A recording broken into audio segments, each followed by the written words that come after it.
कि एक दिन से ये काम नहीं चलने वाला है, निरंतरता में ये काम जारी रखना पड़ेगा।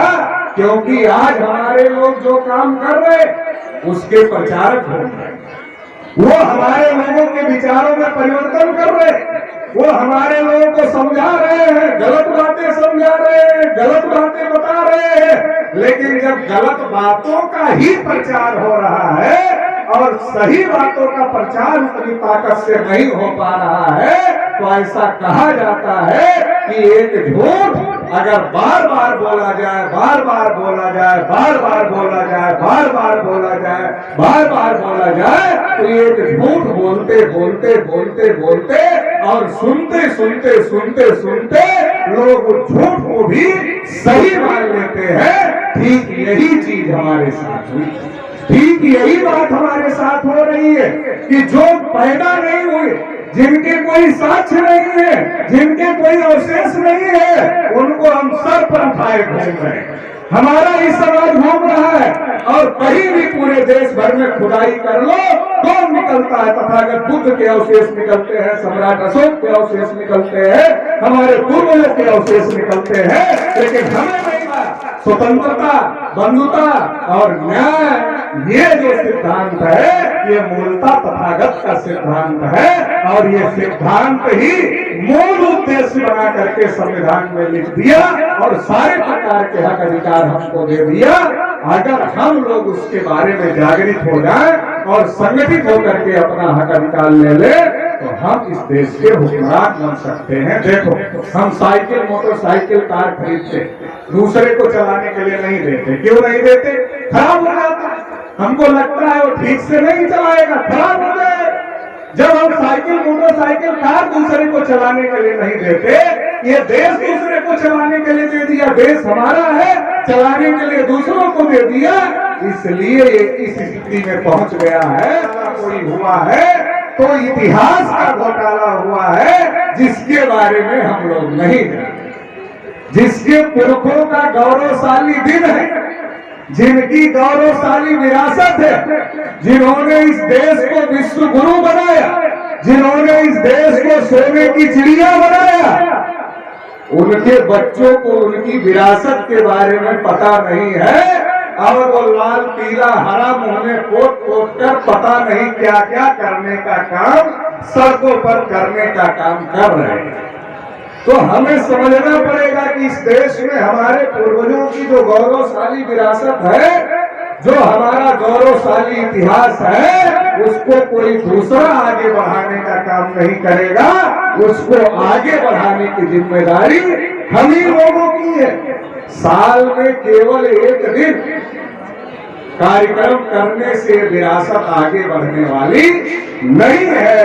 अगर साल में एक दिन कार्यक्रम करने से ये विरासत आगे बढ़ जाती तो फिर तथागत बुद्ध को घर नहीं छोड़ना पड़ता, महल नहीं छोड़ना पड़ता, सम्राट अशोक को अपने बेटा और बेटी को प्रचारक नहीं बनाना पड़ता।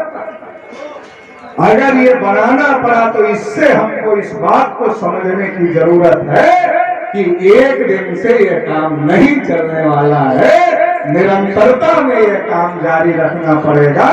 क्योंकि आज हमारे लोग जो काम कर रहे उसके प्रचारक हो रहे, वो हमारे लोगों के विचारों में परिवर्तन कर रहे, वो हमारे लोगों को समझा रहे हैं, गलत बातें समझा रहे हैं, गलत बातें बता रहे हैं। लेकिन जब गलत बातों का ही प्रचार हो रहा है और सही बातों का प्रचार उतनी ताकत से नहीं हो पा रहा है, तो ऐसा कहा जाता है कि एक झूठ अगर बार बार बोला जाए, बार बार बोला जाए, बार बार बोला जाए, बार बार बोला जाए, बार बार बोला जाए, तो एक झूठ बोलते बोलते बोलते बोलते और सुनते सुनते सुनते सुनते लोग उस झूठ को भी सही मान लेते हैं। ठीक यही चीज हमारे साथ हुई, ठीक यही बात हमारे साथ हो रही है कि जो पैदा नहीं हुए, जिनके कोई साक्ष्य नहीं है, जिनके कोई अवशेष नहीं है, उनको हम सर पर उठाए घूम रहे हैं। हमारा ही समाज घूम रहा है और कहीं भी पूरे देश भर में खुदाई कर लो, कौन निकलता है? तथागत बुद्ध के अवशेष निकलते हैं, सम्राट अशोक के अवशेष निकलते हैं, हमारे पूर्वजों के अवशेष निकलते हैं, लेकिन हमें नहीं पता। और मैं तो दावा करता हूं जितने बड़े बड़े मंदिर खुदाई करवा और उनको भी चुनौती दे, खुदाई करवा ले, अगर जमीन के नीचे हमारे ना निकल जाए तो बता दे। अयोध्या में जब लॉकडाउन में ये मामला चल रहा था तो जमीन के नीचे क्या निकला, और जब निकला बुद्धिस्टों के अवशेष तो उस खबर को एक दिन टीवी पर चलाया गया और उसके बाद उसको गायब कर दिया गया। अभी काशी मथुरा का मामला चल रहा था, हम लोग मोर्चा लेकर गए काशी और मथुरा, और हम लोगों ने कहा ये बौद्धों का है, ये सम्राट अशोक का है, तथागत बुद्ध का है, ये हमारी गौरवशाली विरासत है, किसी की नहीं है, और इसे ये हमारी विरासत है तो हम इसको लेकर। तो अब हमें इस बात के लिए मुखर होना होगा, इस बात के लिए लड़ाई लड़ना होगा, इस बात को बोलना पड़ेगा। देखिए तथागत बुद्ध ने अपने जमाने में प्रचारक बने, केवल खुद ही प्रचारक नहीं बने, प्रचारक बनाए और कहा चरत विक्रमे चारिकम बहुजन हिताय बहुजन सुखाय। क्यों? चारिता करो, भिक्षाटन करो और इस विचार का प्रचार और प्रसार करो।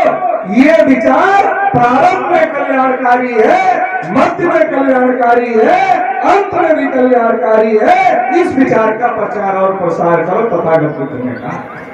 बाबा साहब अम्बेडकर जब धम्म दीक्षा लेने वाले थे, उन्होंने अपने गुरु जी को पूछा कि गुरु जी आपको तथागत बुद्ध की कौन सी प्रतिमा पसंद है, आपको तथागत बुद्ध की कौन सी मूर्ति पसंद है?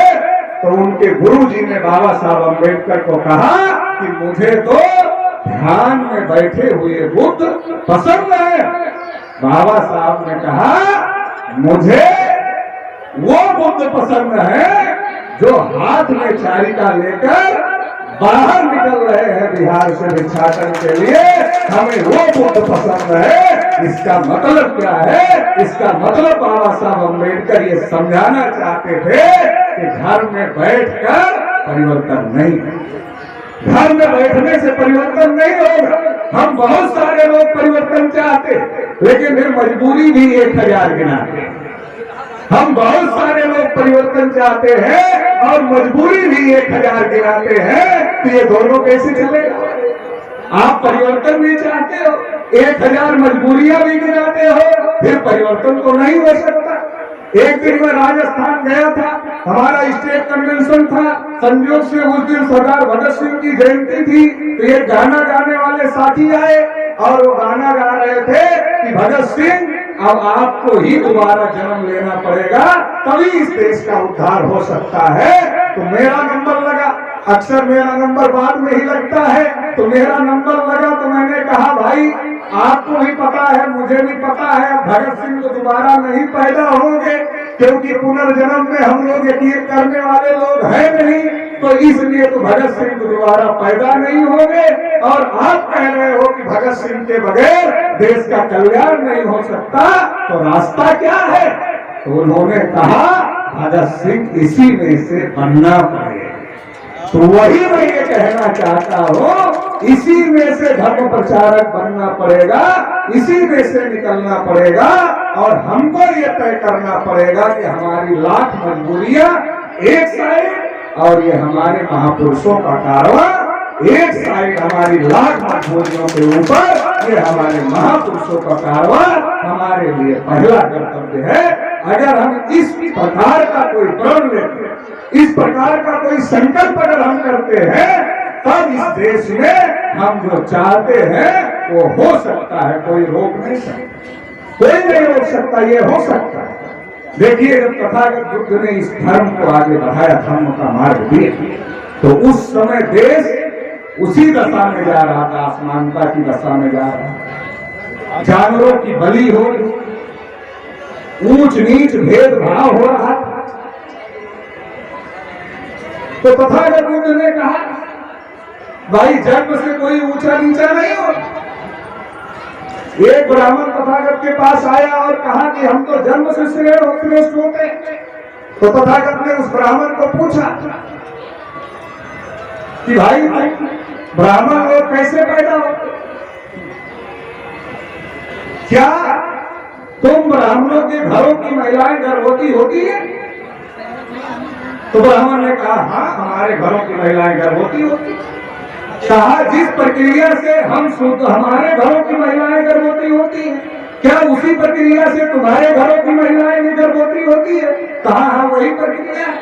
कहा जैसे हमारे घरों में बच्चों का जन्म होता है, वैसे ही तुम ब्राह्मणों के घरों में भी बच्चों का जन्म होता है। कहा वैसे ही होता है। तो तथागत ने कहा जब जन्म की प्रक्रिया एक है तो ब्राह्मण जन्म से श्रेष्ठ कैसे होते हैं ये बताओ। इसका क्या मतलब है?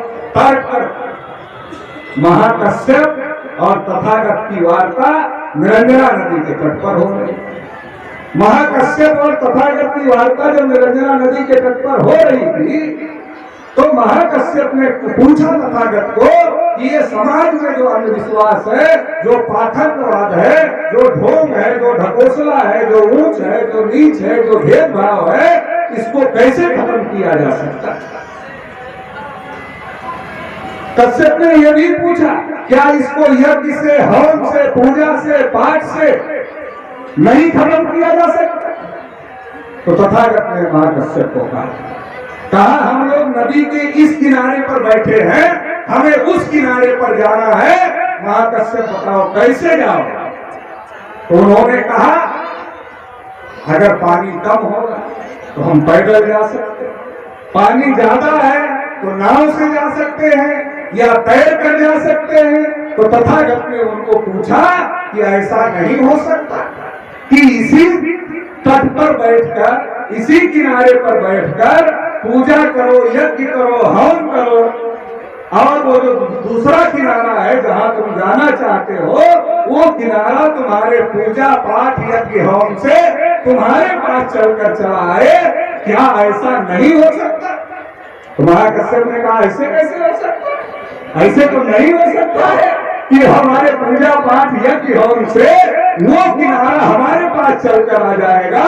ऐसा तो नहीं हो सकता है। तथागत ने कहा जैसे तुम्हारे पूजा पाठ यज्ञ हवन से नदी का दूसरा किनारा तुम्हारे पास नहीं आ सकता है, वैसे इससे समाज में परिवर्तन नहीं हो सकता है।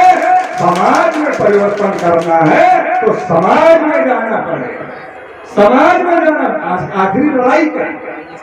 आखिरी लड़ाई विचारों की लड़ाई है। और कौन सी लड़ाई?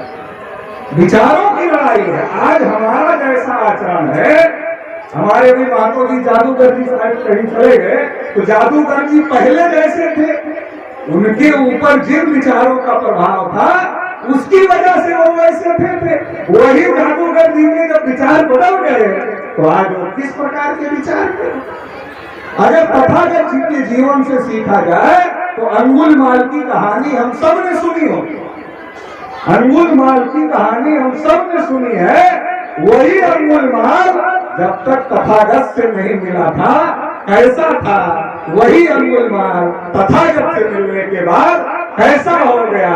तो दुनिया में जो आचरण है वो जिम्मेदार उसके लिए विचार है। दुनिया में कोई व्यक्ति वही आचरण करता है जैसे उसके विचार हैं। कोई आदमी क्या बोलता है ये उसका वास्तविक विचार नहीं है। यहाँ से आए बोले पाखंडवाद के खिलाफ, और अगर आप देख रहे हो उसके जीवन में वो काम सारा पाखंडवाद का कर रहा है तो आप ये मान लो उसका विचार जो है वो पाखंडवाद का है।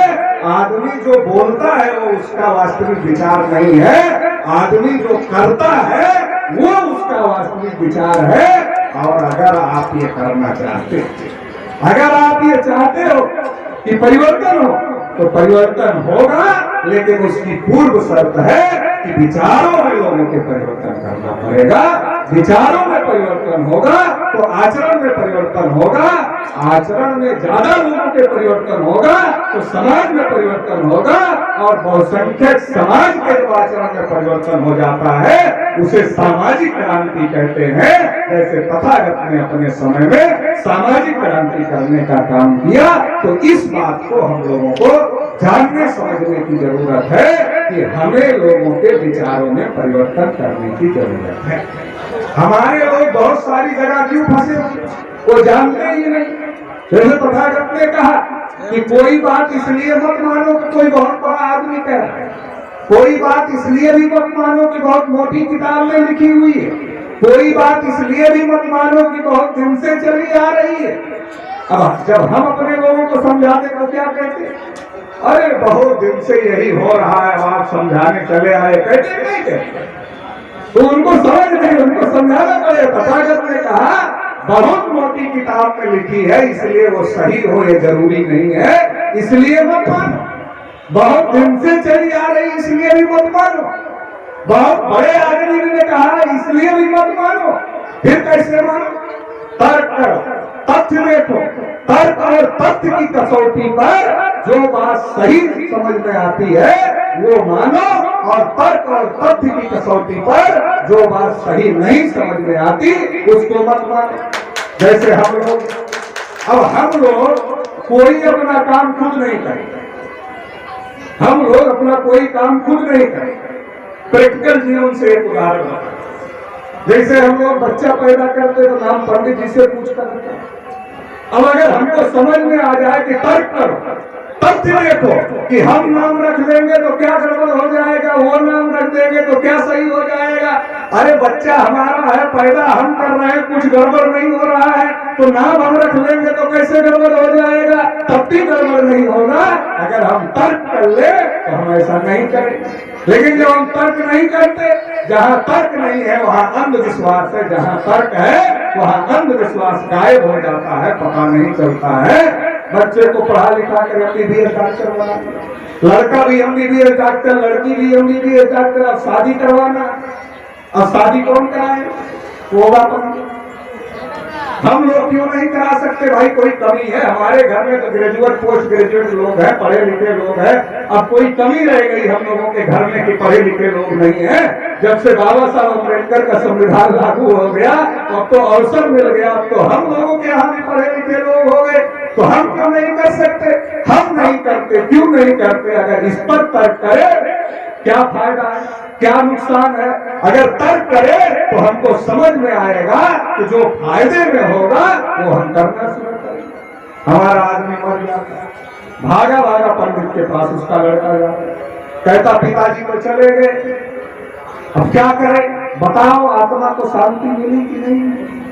अब पंडित कहता कि भाई आत्मा तो भटक रही है, पहले खिलाओगे, ये संस्कार करोगे, इतने पंडितों को खिलाओगे, तब जाकर के आत्मा को शांति मिलेगी। अब अगर हमारा आदमी तर्क, अब इतना ही नहीं कहता, कहता जब तक ये सब ना हो जाए तो हंसिया हथौड़ा खुरपा खुरपी कुल्हाड़ी कुछ सर के पास रख के सोना, नहीं तो रात में पिताजी की आत्मा आ जाएगी तो गला तुम्हारा दबाए। अब अगर हमारा आदमी तर्क करे कि भैया इतना दिन से पिताजी बीमार थे, हम लोग एक्सरे करवाए, CT स्कैन करवाए, पता नहीं कौन कौन सी जांच करवाए, कौन कौन से डॉक्टर को दिखाए, किसी ने नहीं बताया कि आत्मा में कुछ गड़बड़ी हो गई है, उसका इलाज करना है। कहीं भी जांच में आत्मा नहीं निकल कर आई तो ये पंडित जी मूर्खे बना रहे हैं कि सही कह रहे हैं? अगर तर्क लगाए तो समझ जाएगा कि पंडित जी मूर्खे बना रहे हैं, सही नहीं कह रहे। और फिर डरवा दिया कि अगर नहीं करोगे तो आत्मा आएगी और तुम्हें ही परेशान करेगी। अरे भाई जो पिताजी खुद अच्छा नहीं खाए हमें अच्छा खिलाए, खुद अच्छे कपड़े नहीं पहने हमको अच्छे कपड़े पहनाए, खुद बहुत कष्ट उठाए कि हम पढ़ लिख कर अच्छी जिंदगी जिए, वो पिताजी अगर मरने के बाद उनकी आत्मा कहीं होगी उनके मुताबिक, है तो नहीं कहीं, अगर होगी तो फिर हमें क्यों परेशान करेगी? अगर आत्मा में इतनी ताकत होगी तो हमारे दुश्मन को परेशान करेगी, हमें क्यों परेशान करेगी?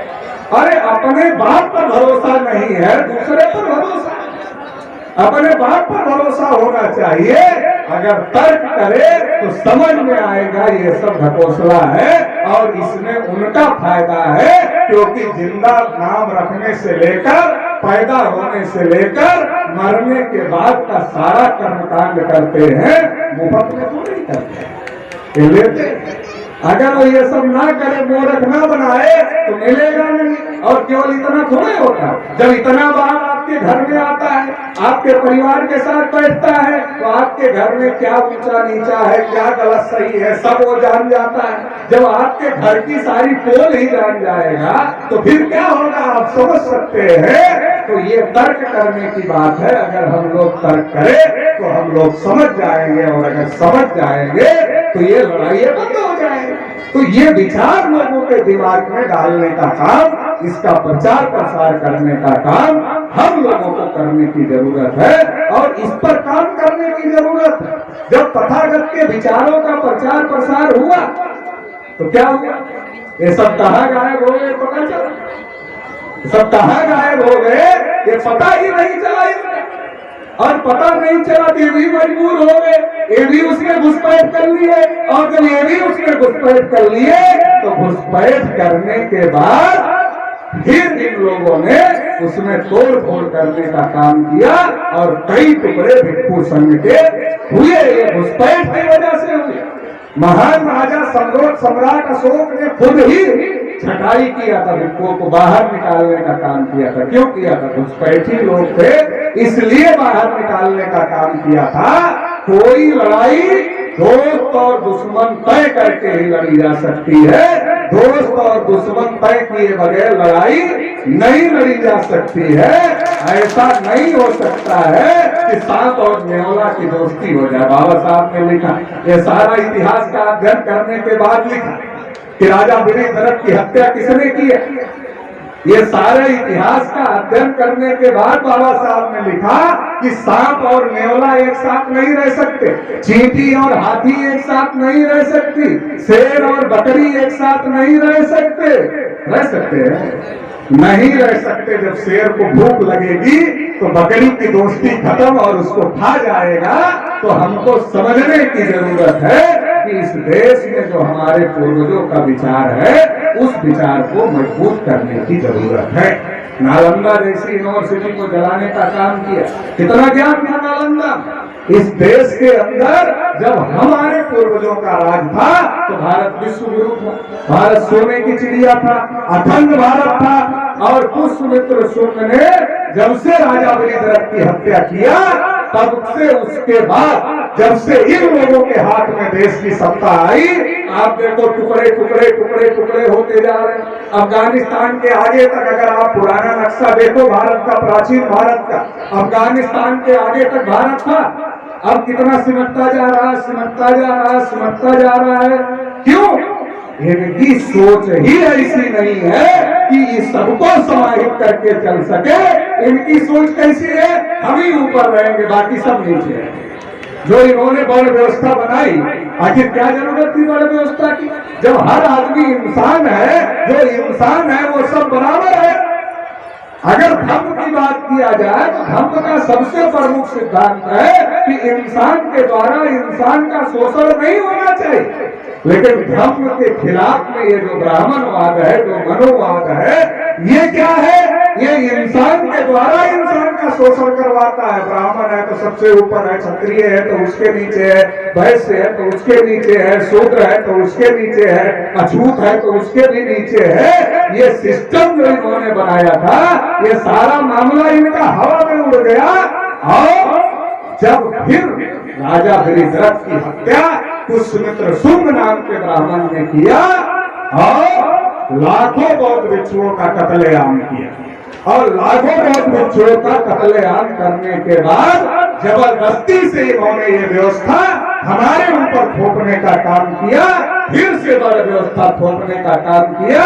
और फिर सोचा कि तथागत के समय में हमने ब्राह्मण क्षत्रिय वैश्य शूद्र बनाए थे, तो शूद्रों की आबादी ज्यादा थी, इकट्ठा हो गए, और इकट्ठा हो गए तो क्रांति हो गई। इन्होंने कहा भविष्य में फिर ये इकट्ठा हो सकते हैं, इनको इकट्ठा नहीं होने देना है। इसलिए 6000 से ज्यादा जातियों के टुकड़ों में हम लोगों को विभाजित करने का काम किया। हर जाति का अलग नाम, हर जाति का अलग काम, हर जाति की अलग पहचान। और जिससे पूछो वही कहता हम ही ऊपर तुम नीचे, हम ऊपर तुम नीचे। और यह तो जाति जाति का मामला, एक एक जाति में कई कई जाति, उस जाति में ही एक ग्रुप कहता हम ऊपर, दूसरा कहता हम ऊपर, तीसरा कहता हम ऊपर, चौथा कहता हम ऊपर। मतलब टुकड़ों में भी टुकड़े बनाने का काम किया और इतने ज्यादा टुकड़े किए, इतने ज्यादा टुकड़े किए कि हम आज तक दोबारा इकट्ठा नहीं हो पा रहे हैं। इसलिए अगर हम लोग ये करना चाहते, फिर से इस देश पर तथागत बुद्ध की विचारधारा का राज लाना चाहते हैं, अगर हम ये करना चाहते हैं तो हमें जाति व्यवस्था से भी ऊपर उठना पड़ेगा। वैसे तो पूरी दुनिया में तथागत बुद्ध को के नाम पर ही भारत को जाना जाता है। भारत के प्रधानमंत्री भी जब विदेश जाते हैं तो कहते हैं हम बुद्ध और अशोक के देश से आए हैं, लेकिन जब यहाँ रहते हैं तो बुद्ध और अशोक की विरासत को ही मिटाने के काम पर भी लगे रहते हैं। ये दोहरा काम भी चल रहा है, तो इसको भी हम लोगों को समझने की जरूरत है। और ये जो सारा किया, फिर क्या किया, मनुस्मृति लिखा, कहा इनके कान में ज्ञान का एक शब्द पड़ जाए तो शीशा पिघला कर डाल दो, आंख से देख ले तो आंख फोड़ दो, उच्चारण करे तो जीभ काट लो। किसने लिखा? मनुस्मृति।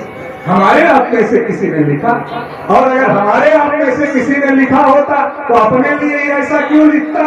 अगर हमारे आप में से किसी ने जाति व्यवस्था वर्ण व्यवस्था बनाई होती तो अपने को ही लात जूता खाने के लिए नीचे क्यों रखता? इसका मतलब 3.5% लोग जिन्होंने अपने को सबसे ऊपर रखा है, उन्होंने ये सारा सिस्टम बनाया। ये तो जब अंग्रेज भारत में आए, राष्ट्रपिता ज्योतिबा फूले पढ़े, माता सावित्री बाई फूले को उन्होंने पढ़ाया, और उसके बाद फिर हम लोगों को पढ़ने लिखने का मौका मिला और उसकी आंदोलन को छत्रपति साहू महाराज ने आगे बढ़ाया और उसकी वजह से बाबा साहब अम्बेडकर को आगे बढ़ने का मौका मिला। और बाबा साहब अम्बेडकर ने देखा उनके पास एक धर्म वाले नहीं जा रहे कि हमारा धर्म स्वीकार कर, सारे धर्म के लोग जा रहे थे। जब उन्होंने ये घोषित कर दिया था कि हिंदू धर्म में पैदा होना हमारे बस में नहीं था, लेकिन हिंदू धर्म में मरना हमें मरना नहीं है, ये हमारे बस में, मैं मरूंगा नहीं हिंदू धर्म में। जब ये घोषित कर दिया था तो सारे धर्म के लोग बाबा साहब के पास जा और सारे धर्म के लोग कह रहे थे बाबा साहब हमारा धर्म अपना लो। लेकिन बाबा साहब इस देश के इतिहास को समझते थे, इस देश की गौरवशाली विरासत को समझते थे, और इसीलिए उन्होंने क्या किया, इसलिए उन्होंने अशोक धम्म विजय दिवस के दिन पर ये धम्म अपना करके उन्होंने उस हजारों साल के इतिहास को पुनर्जीवित करने का काम किया, उस गौरवशाली इतिहास को पुनर्जीवित करने का काम किया। और जब संविधान लिखा, संविधान उठाकर पढ़ो, संविधान और कुछ नहीं है, यही है, मगर यदि उसको ठीक से लागू करवा लो तो यही है। मगर लागू कर संविधान में लिख दिया पहले ही पन्ने पर, समता, स्वतंत्रता, बंधुता, न्याय, वैज्ञानिक चिंतन नागरिकों में क्या है, यही है। अगर उसको ठीक से लागू कर लो, क्योंकि एक बहुजन हिताय बहुजन सुखाय जो सम्राट अशोक तथागत बुद्ध का है, एक अल्पजन हिताय अल्पजन सुखाय है जो इन 3.5% अल्पजन लोगों का है। तो ये तो 3.5% वालों का है, लेकिन बहुजन हिताय बहुजन सुखाय मतलब समता, स्वतंत्रता, बंधुता और न्याय, ये जो सिद्धांत है ये मूलतः तथागत का सिद्धांत है। और ये सिद्धांत ही मूल उद्देश्य बना करके संविधान में लिख दिया और सारे प्रकार के हक अधिकार हमको दे दिया। अगर हम लोग उसके बारे में जागृत हो जाए और संगठित होकर के अपना हक अधिकार ले ले तो हम इस देश के हुक्मरान बन सकते हैं। देखो, हम साइकिल, मोटरसाइकिल, कार खरीदते, दूसरे को चलाने के लिए नहीं देते। क्यों नहीं देते? खराब हो जाता है, हमको लगता है वो ठीक से नहीं चलाएगा, खराब हो जाएगा। जब हम साइकिल, मोटरसाइकिल, कार दूसरे को चलाने के लिए नहीं देते, ये देश दूसरे को चलाने के लिए दे दिया, देश हमारा है, चलाने के लिए दूसरों को दे दिया, इसलिए ये इस स्थिति में पहुंच गया है। अभी 111वां नंबर भारत का है human hunger, global hunger index जो घोषित हुआ, उसमें 111वां नंबर भारत का है। नेपाल भी आगे, पाकिस्तान भी आगे, बांग्लादेश भी आगे, श्रीलंका भी आगे, और हम पीछे। जो विश्व गुरु, जो सोने की चिड़िया, वो आज पीछे है, क्योंकि वास्तविक जो उनके वंशज हैं उनके हाथ में देश की सत्ता व्यवस्था नहीं है। इसलिए इस पर भी हम लोगों को विचार करने की जरूरत है, इस पर भी सोचने की जरूरत है। नहीं तो होता क्या है, इधर हम धर्म विजय बनाते हैं और उधर जो हमारे धर्म को पराजित करने के काम में लगे हुए हैं उनको सहयोग भी देने का काम करते हैं, उनको वोट भी देने का काम करते हैं, उनको सारा काम करते हैं। तो ये समझने की जरूरत है कि दो नाव की सवारी कभी मंजिल तक नहीं पहुंचाती है। सवारी एक नाव की करो तो मंजिल तक पहुंचाने का काम करेगी। अगर हम तथागत बुद्ध अशोक को मानते हैं तो यही सबसे उत्तम रास्ता है और इस पर ही हम लोगों को चलने की जरूरत है और इसके लिए प्रचार प्रसार करने की जरूरत है। ज्यादा से ज्यादा लोगों को इसका प्रचार प्रसार के लिए आगे आने की जरूरत है, क्योंकि जब तक आपका प्रचार नहीं होगा, टीवी अखबार तो आपकी बात करने वाले नहीं, आपकी बात दिखाने वाले नहीं है। अगर टीवी अखबार आपकी बात दिखाते तो आपको बोलने की जरूरत नहीं थी, लेकिन टीवी अखबार नहीं दिखाएंगे तो आपको ये प्रचार प्रसार करना है। और हमारी आबादी ही इतना है, अगर बहुजनों की आबादी की बात किया जाए लगभग 90% है। ये 90% अगर मुंह से ही बोले तो किसी टीवी मीडिया के मोहताज हम लोग नहीं है, हम लोग अपना धर्म स्थापित कर सकते हैं। तो इसके लिए हम लोगों को कोशिश करना होगा और जो इस प्रकार के काम में लगे हुए हैं वो भी बहुत बड़ा त्याग कर रहे हैं, क्योंकि धारा उलट चल रही है, वो धारा के विपरीत चल रहे हैं। धारा की तरफ चलना आसान होता है, धारा के विपरीत चलना बहुत कठिन होता है। तो जो इस प्रकार धारा के विपरीत चल रहे हैं उनका सम्मान करो, उनका उपहास मत करो। बहुत सारे लोग उपहास करते हैं, उपहास मत करो, उनका सम्मान करो। और जो सहयोग बन सकता है आपसे, कम से कम आप कर नहीं सकते तो उनका सहयोग करो जो लोग कर रहे हैं। तो अगर इस प्रकार का काम हम लोग करते हैं तो आने वाले समय में इस देश में जो परिवर्तन की लहर अभी दिखाई दे रही, एक लंबे समय से हम लोग इस परिवर्तन के लिए लगे हुए थे, इस जागृति के काम के लिए लगे हुए थे। अभी अंदर अंदर ये चल रहा था, लेकिन अभी ये लहर बाहर निकल रही है और आने वाले समय में देश में बड़ा परिवर्तन होगा।